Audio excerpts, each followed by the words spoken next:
कलाकारिताको कुरा गर्दाखेरि फिल्मकै कुरामा जाउँ, सरले एकदमै धेरै पछाडि जाँदाखेरि कुन चाहिँ फिल्म हेर्नुभएको थियो र अहिले लेटेस्ट चाहिँ कुन फिल्म हेर्नुभएको छ? त्यसको के छ पुरै पनि नभएर कहिलेकाहीँ कुनै प्रोग्राममा जाँदा अथवा कुनै प्रिमियरमा जाँदाखेरि कसैको इन्भिटेसनमा या कहिलेकाहीँ अब यसो बस्दाखेरि भनौँ न युट्युब अथवा टेलिभिजनमै त्यस्तो याद छ सर कुनै? अब यो धेरै पुरानो कुरा मैले सम्झिनु पर्ने भयो। 44 सालमा म चाहिँ एउटा होइन पहिलो फिल्म हेरेको थिएँ मैले, मिथुन चक्रवर्तीको डान्स, होइन I am a quick dancer ए भने मैले यति फिल्म हेर्थेँ कि मलाई चाहिँ त्यो सन्तोष चलचित्र मन्दिर तानसेनमा हजुर लागेको पहिलो चलचित्र हेरेन, पहिलो सो हेरेन भने मलाई चाहिँ पढ्ने मन पनि लाग्थेन। म फिल्म हेर्ने गर्थेँ, त्यस्तो मजा आउँथ्यो। कलाकारहरूको त्यो एक्सप्रेसन, त्यो चाहिँ सारा चिजहरू हेर्दाखेरि।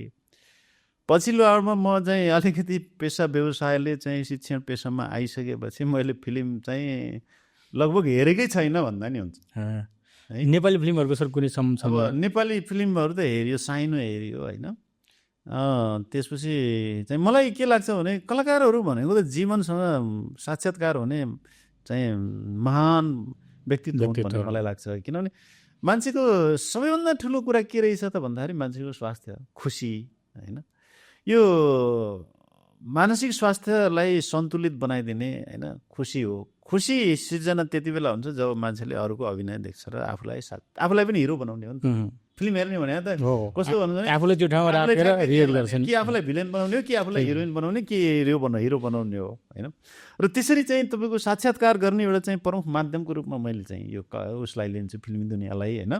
र कलाकारहरू हुन्, किनभने कलाले त दुनियाँलाई चाहिँ के गर्छ भने दुनियाँको तनाव व्यवस्थापनमा सहयोग पुर्याएर ठुलो मेडिटेसन भन्छ। सङ्गीतदेखि लिएर फिल्मी दुनियाँ, यो चलचित्र दुनियाँ भने त मलाई त्यस्तो लाग्छ, अति नै राम्रो लाग्छ। यो पनि एउटा उमेर अवस्था अनुसार हुँदो रहेछ जस्तो मलाई महसुस, मेरो लाइफसँग जोड्दाखेरि। अहिले त्यति हेर्नुहुन्छ? अहिले चाहिँ मैले त्यस्तो खास हेर्दिनँ नै भन्दा हुन्छ। म अहिले चाहिँ वास्तवमा भन्छ नि मलाई प्रवचनहरू चाहिँ जीवन जगतलाई दार्शनिक प्रवचनहरू साह्रै मनपर्छ। किनकि कहिलेकाहीँ कस्तो हुन्छ भने मान्छेको मन हो होइन, त्यसलाई व्यवस्थित गर्नलाई चाहिँ जुन चाहिँ दार्शनिक प्रवचनहरू हुन्छन् नि, धार्मिक प्रवचनहरू पनि त्यसमा पनि दम छ होइन।